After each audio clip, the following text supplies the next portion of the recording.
Boa tarde, estamos aqui mais um dia no nosso projeto A Professora Quer Saber. Hoje é dia 3 de agosto e são 5 horas da tarde. Nós estamos começando em ponto, como sempre. O nosso projeto é sempre às 5 horas, né? Outro dia até fiz um post sobre isso, colocando essa informação. Você sabia que o nosso projeto é sempre às 5 horas? Porque é melhor ter um horário fixo e... Oi, minha amiga Dalva, tudo bem com você? Grande beijo. Tenho visto todos os suas fotografias de nascer do sol e pôr do sol. Muito linda essa cidade. Mas eu preferi deixar o projeto com um horário fixo porque é melhor para não confundir nesse momento que a gente está assim, utilizando o tempo inteiro esses canais. Então hoje a gente vai estar aqui com o professor Rodrigo Tavares, que eu já vi que já entrou. Só peço um minutinho, professor, para eu te convidar, tá? E a gente vai começar. Saudade de você, tá, Dalpa? Muita coisa, muita coisa. Mas vai passar essa fase e a gente vai continuar se vendo assim e pessoalmente. Professor Rodrigo, que eu já vou convidar para entrar aqui para falar com a gente. Tema muito interessante, né? Inteligência artificial e direito. Primeiro que falar de inteligência artificial, assim, a gente já lembra do Spielberg, né? Do filme, né? Daquela situação que a gente se viu. Olá, professor! Olá, Edifrance, boa tarde, prazer estar aqui com você. Eu que agradeço a sua presença aqui. Eu que agradeço a sua generosidade, porque eu sei que a gente está aqui de coisa para fazer. Parece que piorou. Né? Mas todos nós. Relatório em papel, e relatório, e manda e-mail, assim, desse jeito. Mas eu estava aqui falando que a gente fala em inteligência artificial, a gente lembra do Spielberg, né? A gente lembra do filme. Mas hoje, esse tema é muito oportuno porque a gente vai trabalhar questões relacionadas ao direito, porque a gente sabe, até a pandemia mostrou isso para a gente, que não tem como mais a gente entender o mundo sem a tecnologia. Não tem como a gente achar que o mundo não vai ser, que vai ser o mesmo. Ah, vamos voltar ao normal. Na realidade, o nosso normal já não era já não era o normal há muito tempo e a gente não tinha se dado conta, né? Então, é muito bom esse assunto é um assunto novo, ninguém que esteve aqui, já tivemos 60 lives, 60 entrevistas, não tivemos essa discussão, e vai ser muito legal falar disso aqui hoje. Então, eu quero oficialmente agradecer a Universidade Federal Rural do Rio de Janeiro, a Proeste, que abraçou esse projeto, e quero te agradecer, tá bom? Edifrance, eu que agradeço, né? Queria primeiro parabenizar você pelo projeto, né? Edifrance é uma ex-aluna e agora uma ex-aluna brilhante, agora uma professora brilhante do nosso departamento, né? É muito legal acompanhar a sua carreira e ver como você realmente honra a casa que estudou e tem aí só mostrado os nossos bons frutos da Rural. É muito legal ver como você se desenvolveu aí, se tornou uma excelente professora e comunicadora, né? Admiro muito essa capacidade de estar aqui na internet comunicando com muita gente e mostrando que a gente tem que se reinventar, né? Então, eu realmente tenho sido seu fã, realmente. A gente está fazendo um relatório e a gente já viu assim que a gente já teve quase todos os estados do Brasil presente aqui. A gente já teve gente de Portugal aqui falando com a gente. E o professor Rodrigo foi meu professor de Direito Constitucional 4, foi meu professor de tributário, foi meu professor de metodologia científica. Então, assim, foi overdose de professor Rodrigo Tavares. Então, eu sou muito grata à universidade e sou muito grata aos meus professores, porque, além de professores, eles se tornaram, hoje em dia são colegas, mas eles se tornaram amigos. A gente sempre teve um diálogo muito fácil, né? Eu fui da primeira turma de Direito da Universidade Federal Rural do Rio de Janeiro, do campus de Nova Iguaçu, e a gente tem, assim, essa alegria, porque quem tem a docência, né, como meta, né, eu era professora antes, mas de piano, mas quem tem a docência como meta, sabe que, eu gosto muito de advogar, mas sabe que a gente precisa, às vezes, vencer algumas barreiras. Essa da comunicação, então, né, que a gente saber chegar nas pessoas, saber levar o conhecimento é algo bastante complicado. E hoje em dia a gente se deparou com uma pandemia, com tecnologia, assim, aos borbotões na vida da gente, porque sem isso a gente estaria à idade média, né? Porque a gente não tem como. E a gente tem que tratar dessas questões com o olhar do direito. E como falar de inteligência artificial com esse viés? Então, eu quero começar te perguntando, o que a gente pode entender de fato como inteligência artificial? Ótima pergunta, Ed França. Deixa eu resgatar uma coisa que você falou logo no começo, né? Você falou que quando a gente fala em inteligência artificial, a gente lembra logo de Spielberg, né, de Kubrick, com 2001, Odisseia no Espaço. Isso. A gente pensa em ficção científica, né? Mas é interessante a gente ver como inteligência artificial hoje é muito próxima da gente. Ela está hoje na nossa vida cotidiana. Ela está lá no nosso Facebook, dizendo quais são as visualizações que a gente vai ter. Ela está na Netflix, dizendo quais são os filmes que são... Quem está assistindo? Ela até pergunta, né? Quem está assistindo Netflix? Exatamente. Na pandemia, então, isso fica bem mais presente, né? Como essa nossa vida digital é intermediada por mecanismos de inteligência artificial. E daí para mais coisas, né? Por exemplo, a gente tem veículos autônomos sendo desenvolvidos. Durante a pandemia, eu tive até a oportunidade de participar de um projeto bem legal lá da Rural, de se criar um reconhecimento de radiografias detectando Covid, né, e diferenciando, né, imagens de raio-x de Covid de imagens de raio-x de infecções pulmonares comuns, né?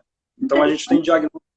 Foi um projeto bem legal, feito por professores lá da Rural, né? O Leandro Alvim, que trabalha comigo, o Felipe Braida, que é do Departamento de Ciência da Computação, e eu ajudei eles na parte de proteção de dados, né? Como é que os dados seriam coletados e como eles têm que ser guardados do ponto de vista jurídico. Mas aqui a gente está falando já em vários exemplos, né? Diagnóstico médico, recomendação de filmes, decisões sobre crédito, quem vai receber crédito ou não no banco, tudo isso hoje é feito por inteligência artificial. E aí, ao mesmo tempo, né, a gente tem essa visão de que inteligência artificial é algo de ficção científica, a gente acaba não percebendo que a inteligência artificial é algo que está no nosso dia a dia, né? Então, a gente tem que começar a desmistificar exatamente, né? Acho que daí trazer o tema, né? O que é inteligência artificial? A gente precisa entender melhor isso, porque isso não é mais coisa de filme de ficção científica. Isso é a nossa realidade. A gente está vivendo imerso em convivendo com vários dispositivos de inteligência artificial. E aí, para tentar te dar uma definição, né, uma resposta direta à sua pergunta, não é fácil definir o que é inteligência artificial. Para começo de conversa, pensa só como é difícil a gente definir o que é inteligência. Inteligência em si é um conceito vago, a gente ainda não tem muita clareza sobre o que é inteligência. Mas aí a gente tem algumas hipóteses de trabalho para tentar definir o que é inteligência artificial. Então, a Comissão Europeia trabalha com a seguinte definição, vou até aqui ler para vocês, um documento da Comissão Europeia que fala o seguinte: inteligência artificial se refere a sistemas que são capazes de demonstrar comportamento inteligente, analisando o seu ambiente e tomando decisões com base nessas análises. Então, inteligência artificial seria isso, né? Um sistema dotado de algum grau de autonomia que analisa o seu ambiente e toma decisões com base nessas análises que são feitas. Isso é inteligência artificial. E aí, inteligência artificial pode ser só um software, né? Ela pode não ter nenhum tipo de corporificação, e a gente tem o que a gente chama de robô, que seria uma inteligência artificial normalmente embutida em algo mecanizado. Então, inteligência artificial são esses sistemas que, de forma autônoma, analisam o ambiente e tomam decisões com base nessas análises que são feitas. Então, por exemplo, o que um recomendador de filmes faz? Ele analisa o ambiente. Qual é o seu histórico de visualização de filmes? Quanto tempo você passou vendo cada tipo de filme? Quais são as pessoas com que você se relaciona? Tem milhões de pontos que são medidos e, com base nessas análises de dados que são muito grandes, né, dados que estão disponíveis, ele diz para você o que ele acha que você gostaria de ver. Ele toma essa decisão e indica qual seria uma possível recomendação de filme que te agrada. Então, inteligência artificial é isso, são esses sistemas que analisam dados e tomam decisão com base nesses dados. E são autônomos, né? Daí a grande novidade dele. Eu percebi que, em determinado momento, a visão sobre essa questão mudou. As pessoas tratavam as máquinas como objetos repetidores e burros, assim, né? Algo que era assim, mas isso é máquina e tal. Em determinado momento, acho que a partir ali dos anos 80, 90, aquela questão até do Exterminador do Futuro, que as máquinas vêm do futuro e estaríamos já vivendo né, e depois Matrix, aquela coisa, será que esse mundo é o que a gente vê e tal? Então a gente começou a se questionar e perceber, eu acho que aí foi a percepção que mudou, que na realidade as máquinas elas estavam fazendo uso de um sistema de uma ciência muito mais apurada do que a gente tinha conseguido perceber o seu avanço. Então, assim, aquelas máquinas, a gente sempre associou muito o Japão à tecnologia, né? Então, aquelas máquinas, aqueles sistemas de braços mecânicos que começaram a ser introduzidos, por exemplo, na indústria automobilística, né? E a gente começou a perceber, não, na realidade, aquilo também ele é um leitor, aquilo que a gente chamava de máquina, né, não inteligente, na realidade, ele trabalha com um sistema, um processamento de inteligência inserido, uma leitura de dados, e a partir de determinado momento a gente começou a perceber isso de forma muito mais eficaz, por causa dos celulares, né? E por causa de toda essa disponibilidade de redes que a gente tem sociais a partir do evento da internet, e a gente tem um Facebook, um Instagram, um WhatsApp, todos conectados, você posta em um e você já espalha isso por todas as suas redes, e você começa a perceber, e a percepção da gente começou a acelerar, que na realidade esse processo todo tecnológico já estava muito mais acelerado, e que a inteligência artificial era muito mais presente nas nossas vidas do que a gente pensava. E aí que vai vir a minha pergunta como não pensar dentro do direito em algo que está tão presente nas nossas vidas, né?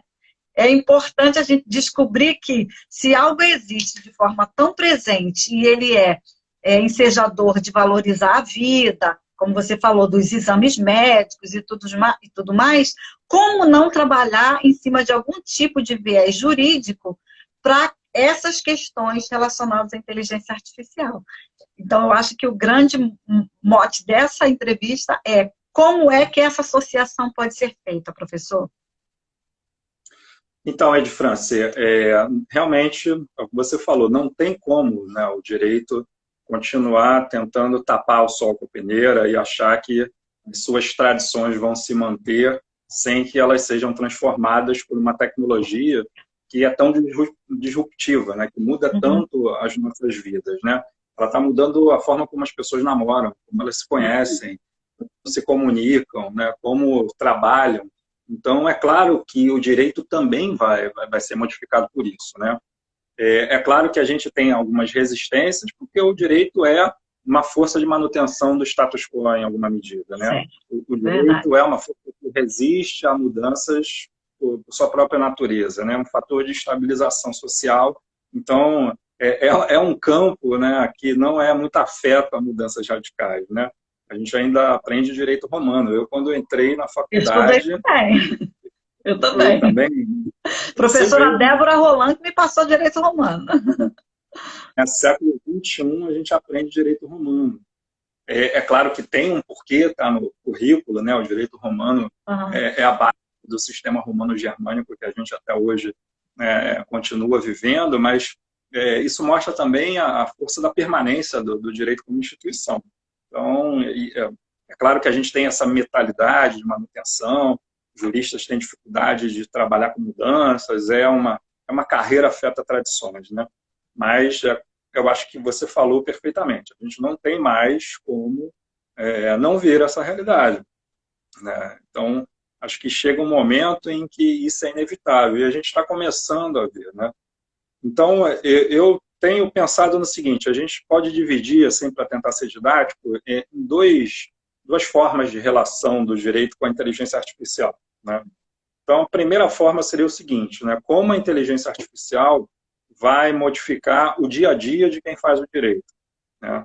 Então, é a introdução da inteligência artificial como uma ferramenta de operação do direito. E aí a gente tem a temática de uso da inteligência artificial por advogados, né? O que a gente chama de jurimetria, uma forma nova de se abordar o processo, né? A gente tem a questão da implantação de ferramentas de inteligência artificial nos tribunais, para agilizar o processamento de causas repetitivas, para auxiliar a tomada de decisão de juízes. Então, a gente tem todo esse mundo de integração da inteligência artificial como uma ferramenta de operação do direito, né? E, do outro lado, a gente tem, eu acho que isso é a transformação da inteligência artificial no direito. E a gente tem o outro lado da moeda, que é o direito transformando a inteligência artificial. O direito deve ser também uma força de direcionamento do que vai ou não poder ser feito no campo da inteligência artificial. Então, o direito, como, né, um campo de regulação de transformações, né, dos vários âmbitos da vida, ele vai, de alguma forma, né, o que tem acontecido, direcionar como a inteligência artificial vai ser desenvolvida, né? Vai dizer o que é possível ou não no campo, né, da criação da inteligência artificial.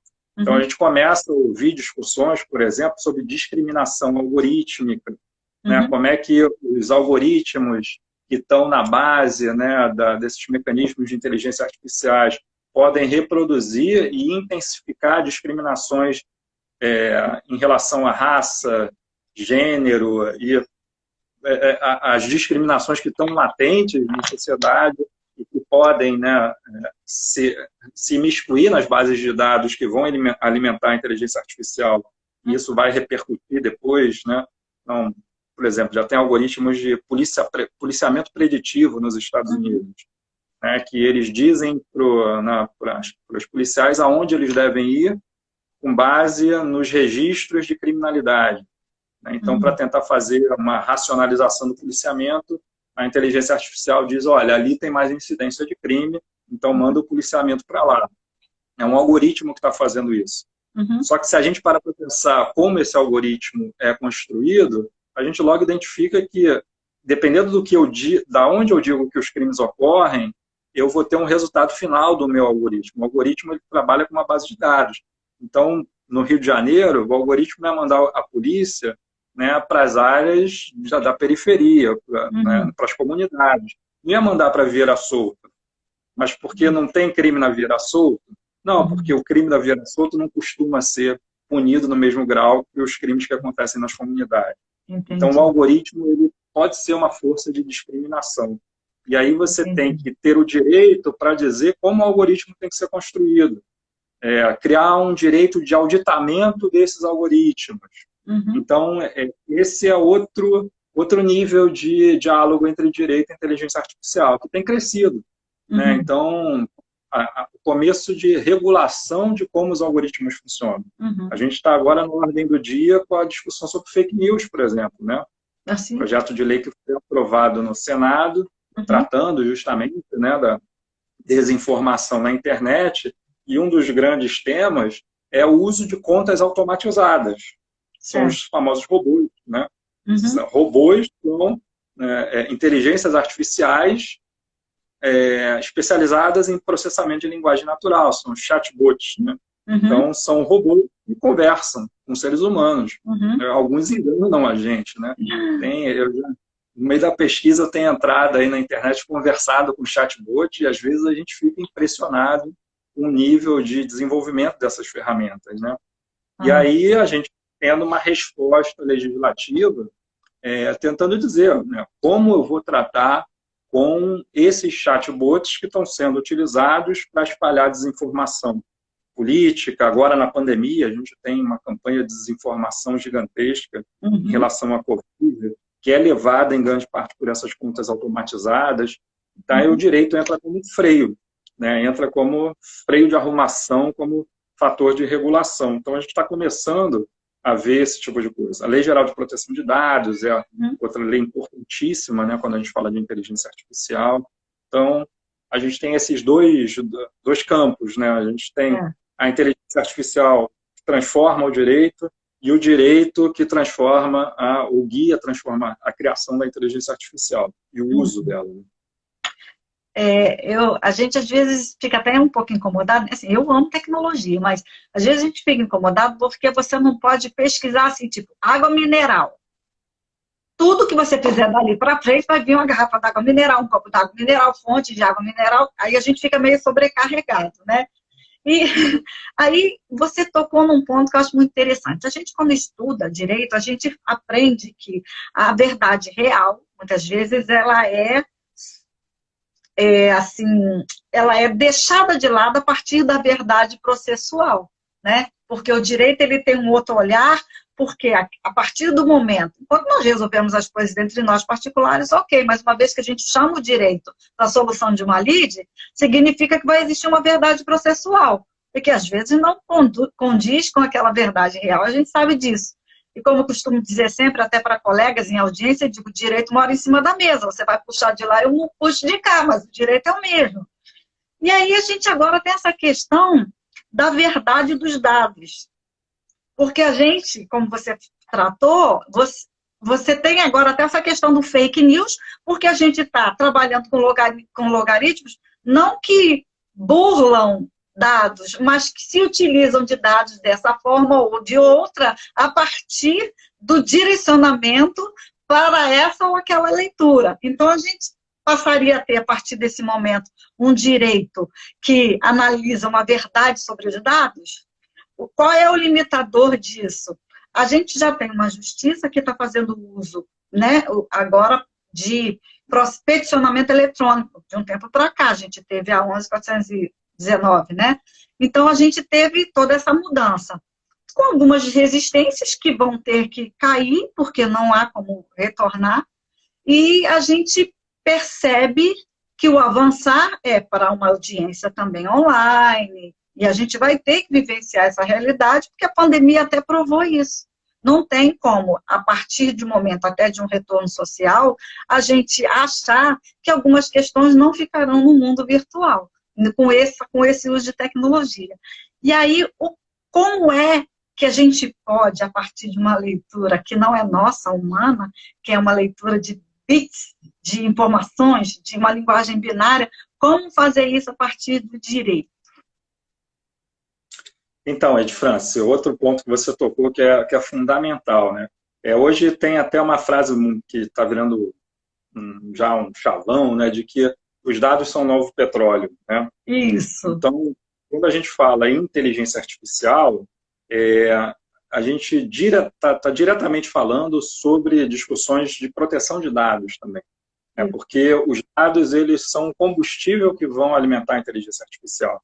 Então, para quem não está familiarizado com o tema, o que a gente tem hoje de inteligência artificial? A maioria dos mecanismos funcionam da seguinte forma, né? São modelos matemáticos, algoritmos, e eles pegam um número grande de dados, o que a gente chama de Big Data, né? Então, eles pegam um número grande de dados disponíveis, analisam relações entre as variáveis que estão dentro desses dados, e aí eles normalmente fazem predições, né, sobre essa base de dados que foi apresentado para o algoritmo.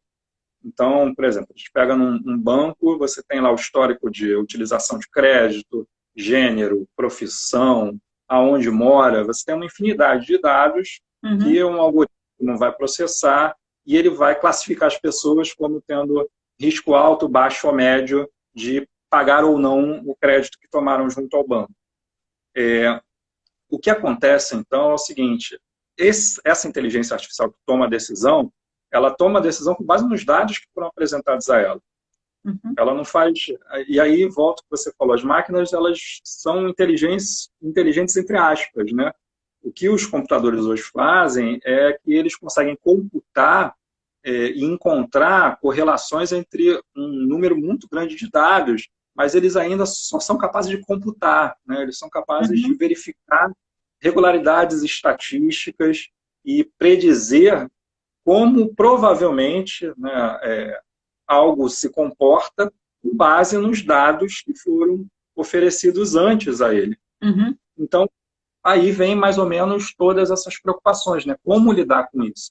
Certo. Uma das grandes formas que o direito pode lidar com isso, para evitar que eu tenha erros, né? Para evitar que eu tenha problemas nessa, né, discriminações ou coisas que a gente não deseja, é regular como os dados são tratados, né? É regular o tratamento de dados.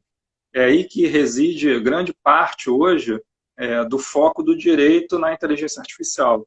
A forma de evitar os problemas é através da proteção dos dados pessoais, né? Porque a partir do momento que, por exemplo, eu proíbo que dados relativos ao gênero sejam levados em consideração por algoritmos de análise de crédito dos bancos, eu estou evitando uma discriminação de gênero. Entendi. Eu estou fazendo com que o algoritmo seja cego em relação a algo que eu não acho que deve ser levado em consideração para a tomada de decisão. Se o meu gerente não poderia dar um crédito levando em consideração o meu gênero, o algoritmo também não deveria fazer isso.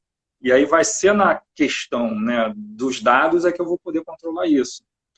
Mas aí tem muitas questões muito complicadas, né? Porque grande parte dos algoritmos, às vezes a gente não consegue nem saber como eles chegaram às decisões, né?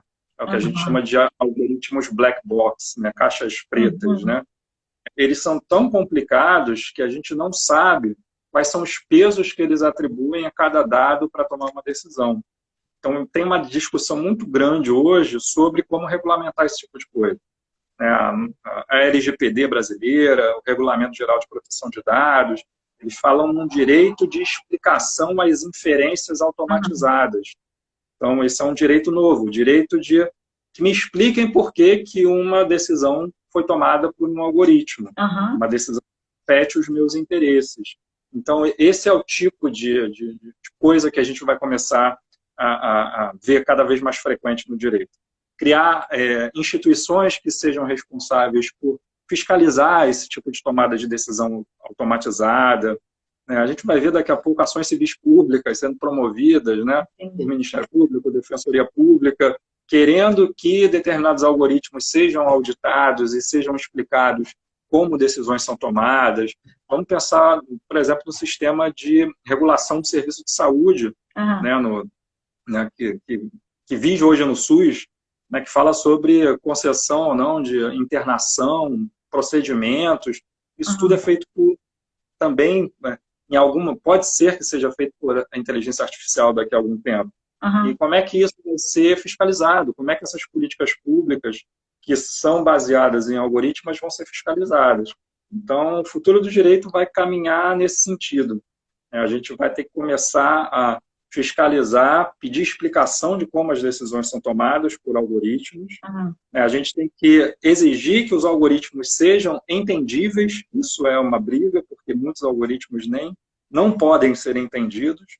Não tem uma discussão se a gente admite ou não. Pode ser que a gente admita, por exemplo, um algoritmo que não é entendido para uma função, mas para outras áreas, como, por exemplo, saúde, justiça, a gente demande que os algoritmos possam ser revertidos e expliquem as decisões às quais eles chegaram. Então, é um tema muito novo.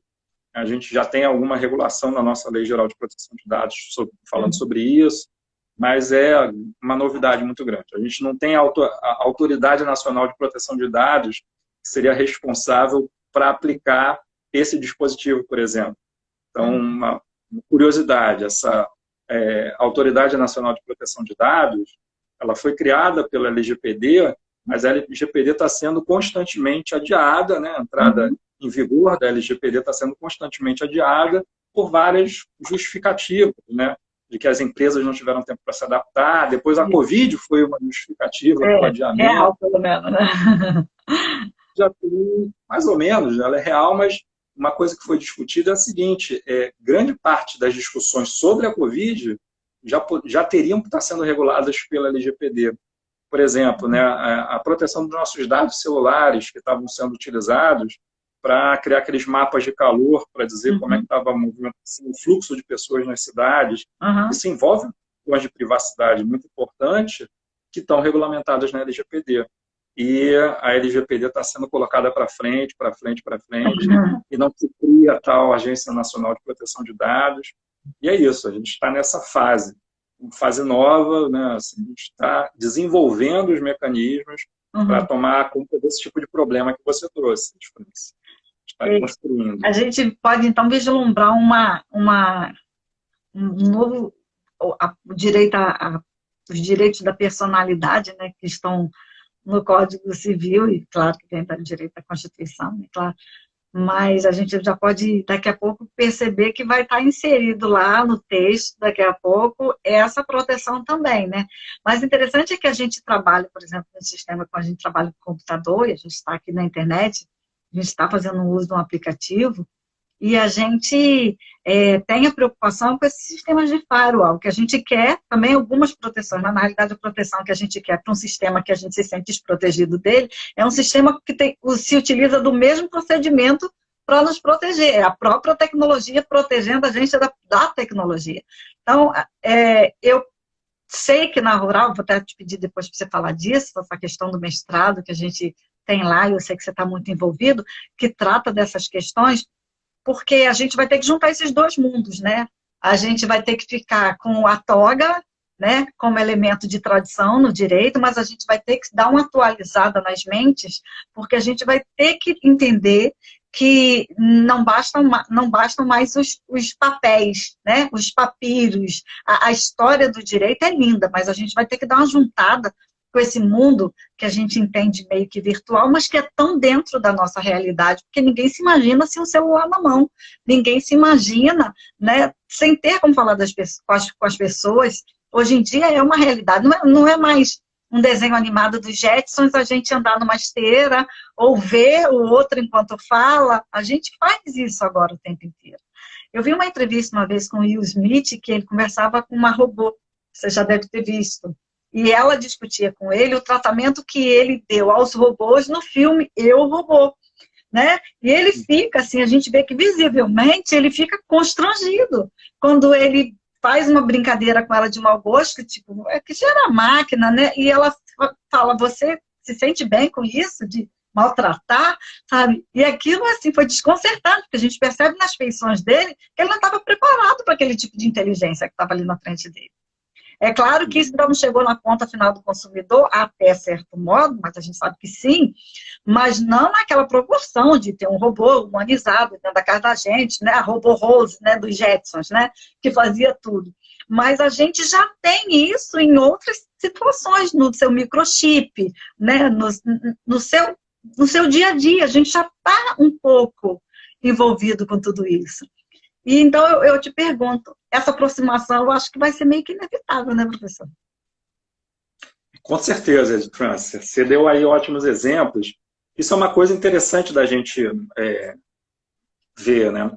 Uma coisa que aconteceu com a inteligência artificial é que o que a gente chama de inteligência artificial geral, ela não veio.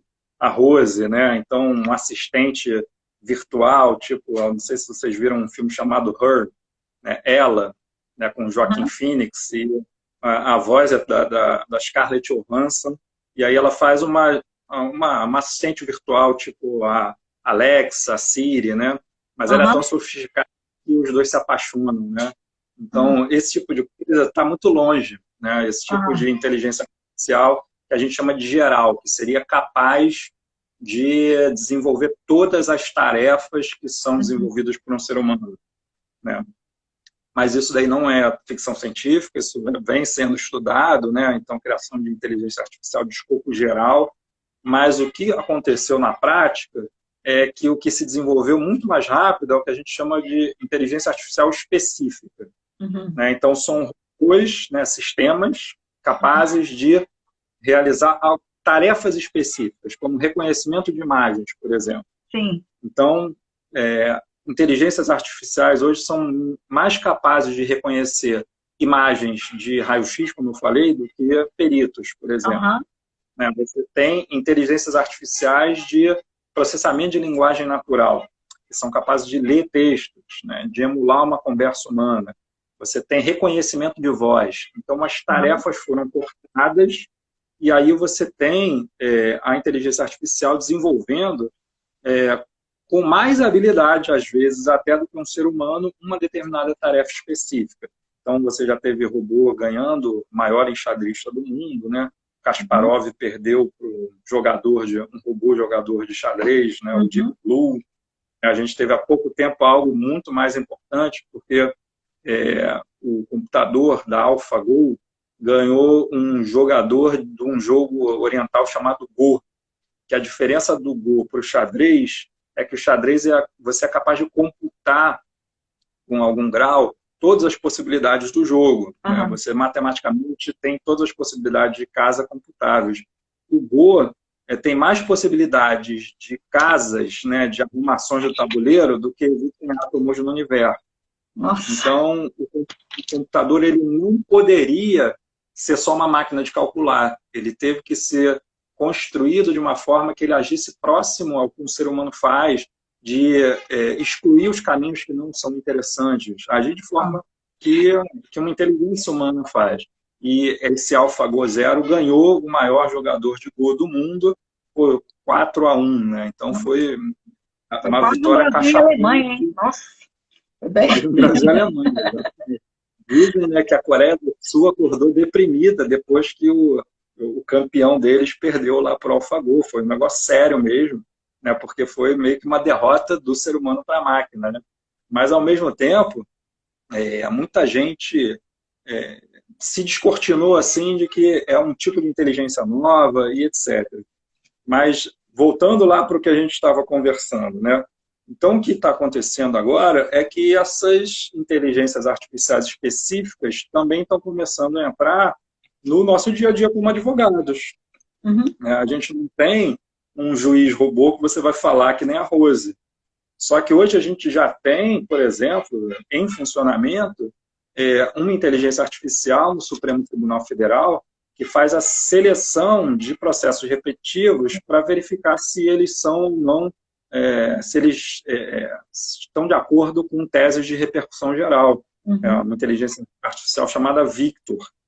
Né? O Tribunal de Justiça do Rio Grande do Norte tem uma inteligência artificial chamada Clara, que ela analisa os processos, classifica pelo tipo e sugere a decisão para o juiz.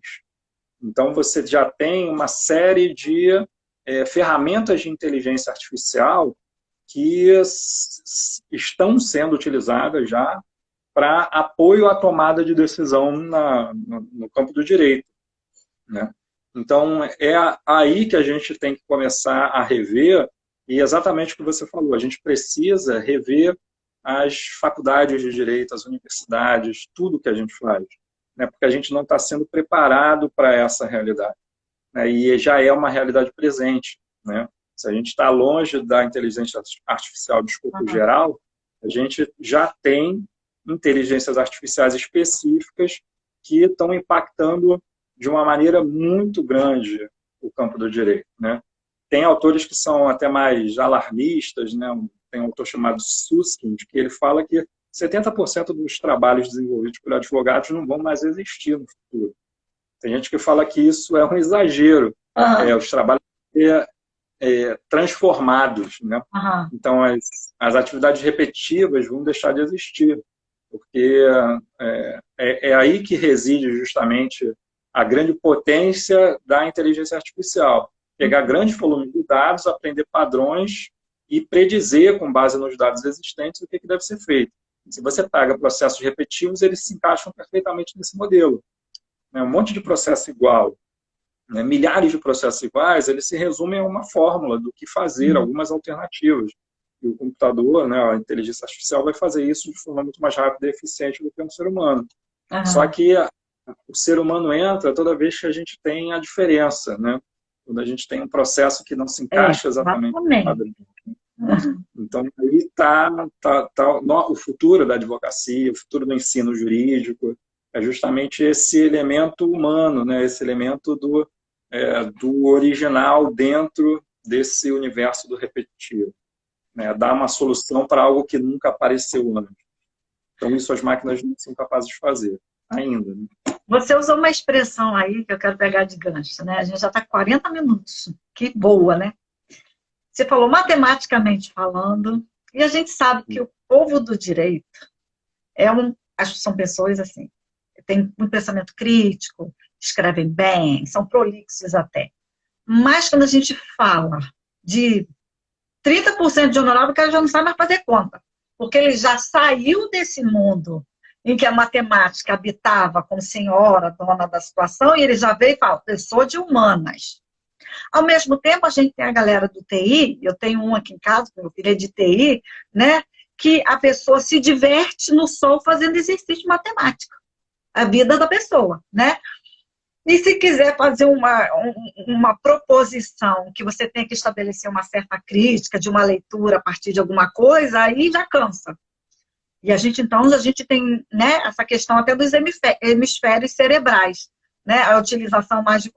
Mas o que a gente está vendo aqui é que quando você fala, a gente vai ter que trabalhar com a diferença, a gente vai ter que humanizar a informação lógica, ao mesmo tempo que a gente vai precisar otimizar o pensamento crítico com a questão da tecnologia, da informação. Porque a grande moeda, como você falou, o grande novo ouro do mundo é a informação, né? Então, a gente tem isso para trabalhar. Não adianta a gente achar que se a gente não equilibrar essa balança, a gente vai ser produtivo.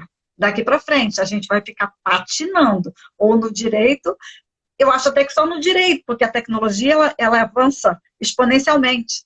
Então, acho que a gente vai patinar. Talvez por isso as legislações ligadas ao tema estejam tão atravancadas. Talvez porque os legisladores, aqueles que transitam nesse mundo de transformar tudo em leis, eles não saibam acompanhar a velocidade com que a gente é demandado por esses sistemas. Então, eu queria aproveitar que a gente já está até avançando para a fase final, eu queria que você falasse um pouco do mestrado que a universidade oferece, porque eu acho que até pode, e eu sei que tem pessoas até do direito que fazem lá, eu conheço, e eu acho que é importante trazer esse linguajar, mas também quero pedir para você dar uma opinião. Não seria também o momento da gente também, quando pensar, assim, o professor de direito, pensar naquele que tem o mestrado nessa função, que tem um mestrado em outra área, e não necessariamente aquele professor que tem que ter o mestrado de direito, doutorado em direito? A gente não está eliminando saberes que são tão necessários? França, você falou algo aí que eu acho que é fundamental, né? A gente tem que parar com esse pensamento estanque, né? Das áreas como sendo separadas uma das outras, né?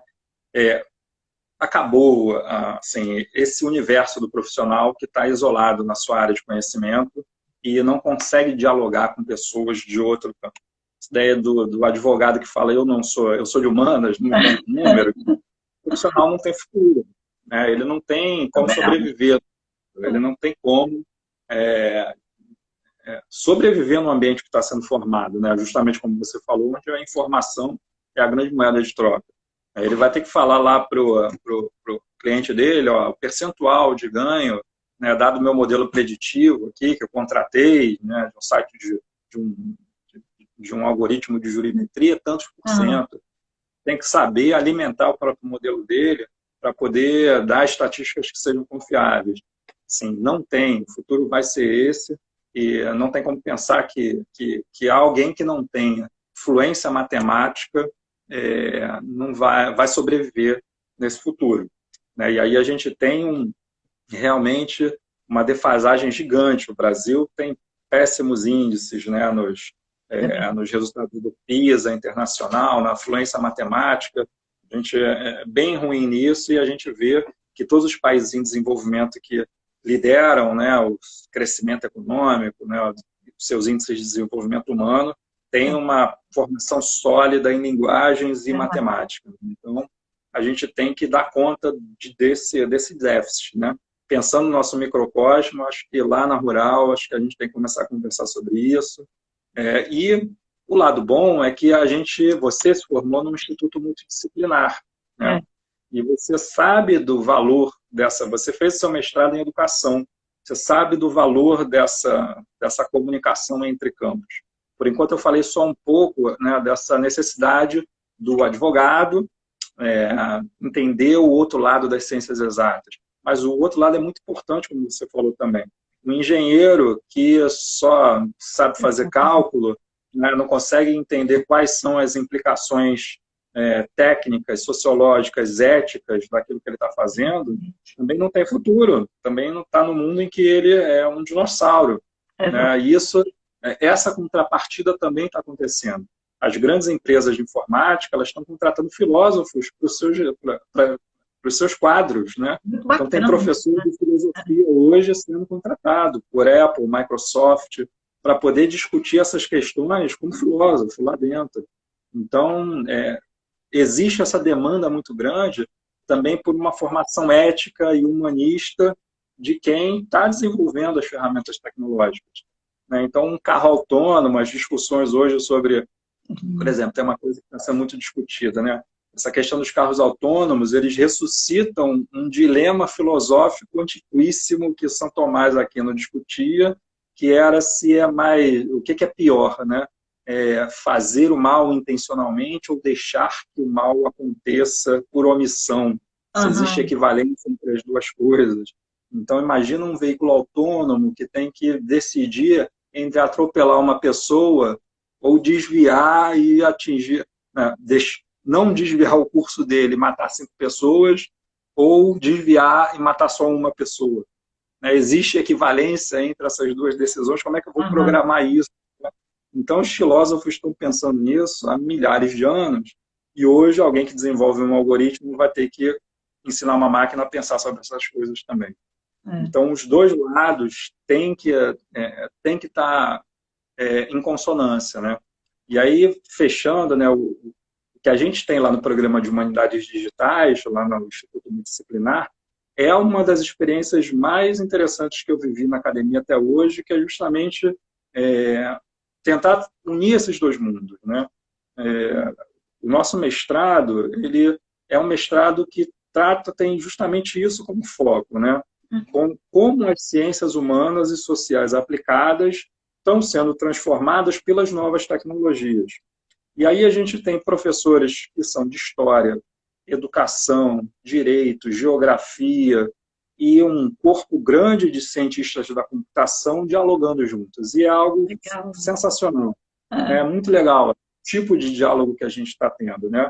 Então, na área de educação, todas as discussões sobre tecnologia nas salas de aula, acessibilidade proporcionada pela tecnologia, as questões de geografia, né, mapeamento digital utilizado como ferramenta, né, de educação e de construção de conhecimento na área da geografia. Né, você tem as questões também relativas ao direito, né, que eu tenho trazido lá de uso de processamento de linguagem natural para tentar compreender o direito através dessa leitura realizada pela máquina. Então, dando um exemplo, uma pesquisa que eu estou desenvolvendo agora. Eu fiz uma pesquisa de jurisprudência pelo termo Covid, no site Jus Brasil, e aí vieram lá dizer 10 mil resultados. Né? A intenção era fazer um mapeamento de como foi a judicialização da Covid no Brasil. Como é que eu, como ser humano, vou ler 10 mil ementas de acórdão, né, e produzir um artigo e fazer todas as outras coisas que eu tenho que fazer na vida. Né? Então, tem ferramentas de processamento de linguagem natural que me permitem tratar de forma diferente disso. E eu aprendi com os colegas, né, de inteligência artificial, né, que trabalham com ciência da computação, a usar essas ferramentas. Né? Então, a gente tem uma equipe grande de alunos do mestrado que vem do direito, que vem de ciência da computação, e aí a gente está analisando esses resultados, as ementas, uma ferramenta chamada de modelagem de tópicos, que ela faz uma leitura automatizada de um corpo de textos em geral, identifica padrões e separa tópicos, né, palavras-chave, e ele identifica como sendo recorrentes, e aí ele arruma, né, e dá um número X de tópicos que estariam presentes naquele corpo de textos que você informou. E aí eu obtive um resultado que eu não imaginava. Né? Os tópicos que surgiram envolvem todo o sistema carcerário e socioeducativo no Brasil. Então, dos 10 mil casos, a esmagadora maioria trata de uma recomendação do CNJ, a recomendação 62, que tratava da situação de encarceramento durante a pandemia de Covid. Então, era um resultado que eu não fazia ideia, né? Eu não sou da área de direito penal, processo penal, eu simplesmente forneci os dados e pedi lá que o algoritmo fizesse a modelagem e me dissesse quais são os tópicos presentes naquele conjunto de textos. Então, esse é o tipo de coisa que a gente tem, né, como possibilidade de realizar quando começa a abrir esses diálogos, né? São novas ferramentas. Eu, particularmente, estou bem empolgado com essas novas potencialidades, né? Que eu acho que vão transformar pesquisa, ensino do direito, não só se fala muito na prática, né, assim, do advogado, do juiz, mas tem um lado importante para nós professores, que é esse de a gente vai ter que pesquisar de uma forma diferente, a gente vai ter que ensinar de uma forma diferente, e aí é o que você falou, a gente tem que começar a se abrir para outras áreas, né? Pensar em professores que venham de áreas diferentes, porque a minha experiência foi que essa convivência com a diversidade traz uma riqueza enorme. A gente só conhece quando a gente começa a conversar com essas, né, realidades diferentes, tradições diferentes. Acho que é muito enriquecedor para todo mundo. Bom, deixa eu só te falar, eu não só fiz mestrado em educação, como eu fiz um mestrado em educação, com foco na educação agrícola, dentro do Instituto de Agronomia. Então, assim, ainda cruzei todas as informações. E a gente sabe o quanto que o campo já tem feito uso de toda essa inteligência artificial, de toda essa mecanização, existem até discussões, a gente não vai entrar aqui nisso, porque isso dá uma outra prosa, né? Mas eu quero dar os parabéns, porque eu achei que o nome do curso, do mestrado, do programa, foi muito bem escolhido, Humanidades Digitais. Eu achei, assim, genial a sacada, achei muito bom. A gente que é advogada, a gente faz uso o tempo inteiro, inclusive da assinatura digital, a gente faz isso até no serviço público, né? Que a gente assina digitalmente, acabei de enviar um documento, assinei digitalmente, a gente tem toque, a gente faz isso tudo. Eu, por exemplo, sou advogada previdenciarista, eu utilizo o programa de cálculo para saber o quanto ele deveria ter ganhado, quanto vai ser o valor de causa, quanto ele deve ganhar se ele quiser fazer um planejamento previdenciário. Ou seja, a matemática está na vida da gente, desde que a gente nasce, não tem jeito, a gente não pode se afastar disso, a gente tem que perder esse ranço que o brasileiro tem, com os números, né? Número parece que dá coceira na gente, a gente não pode, né? Número é número. A gente só gosta de número parece quando é dinheiro, e do lado positivo, quando está em débito, também a gente não quer pensar muito no assunto, né? Mas, professor, olha só, quero te agradecer demais, a gente já está com 52 minutos, e eu fico vigiando a hora, não é porque eu sou assim, tacógrafo, né, vigiando velocidade, não é isso. É porque senão o Instagram derruba e eu não consigo salvar.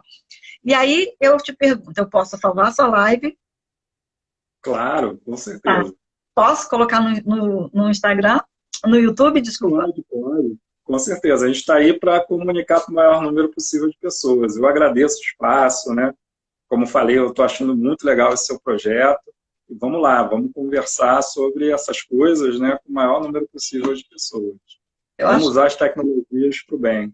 Eu acho que a gente avançou muito na nossa conversa, mas assim, você foi falando, mas você foi falando, vai anotando, né? Só que a gente viaja, assim, quando você fala desse assunto, porque vai lembrando de tudo, né? Parece que começa a chover informação na cabeça da gente. Isso só não pode dar um bug, né? Não pode ficar assim. Mas eu quero te agradecer muito, porque assim, eu anotei um monte de coisa, até para te perguntar depois. E a gente pode, de repente, depois pensar um outro momento, parte 2, né, para a gente avançar um pouco mais em certos assuntos, até porque a lei está para ser aprovada, a gente tem essa questão toda e a gente pode voltar e falar disso. E até também colocar como é que isso está sendo discutido em outros países, como é que está esse avanço legislativo em razão disso. A gente pode fazer a live parte 2. E quero te agradecer muito, tá? O departamento, alguns professores já passaram por aqui, claro que depende muito da disponibilidade, né, da pessoa, até da utilização da ferramenta, porque o professor bota de lado, não está acostumado, um monte de gente passou por aqui, foi minha primeira live, falei, que bom. Então, eu quero te agradecer muito, e um grande beijo, você é um professor muito querido, e tenho muito orgulho de ser sua aluna. Muito, ainda digo que sou sua aluna. Estou pensando muito em fazer esse outro mestrado aí, estou pensando nisso, né? Do doutorado. Eu gosto muito de tecnologia. Mas a gente vai conversar a respeito disso depois. Então, quero te agradecer e agradecer mais uma vez a universidade. Gente, a live vai ficar salva lá no canal do YouTube. Depois, se alguém quiser assistir, vou mandar o link para o professor. E aí ele também pode divulgar. Gratidão por participar e a gente encerra com um gostinho de quero mais. Eu que agradeço. Então, até breve, né? Se Deus quiser. Tchau, tchau.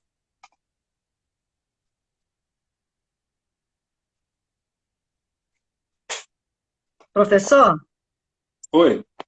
só aqui, deixa eu fazer uma foto nossa aqui. Ih, ele saiu. Então, vamos encerrar. Não deu tempo.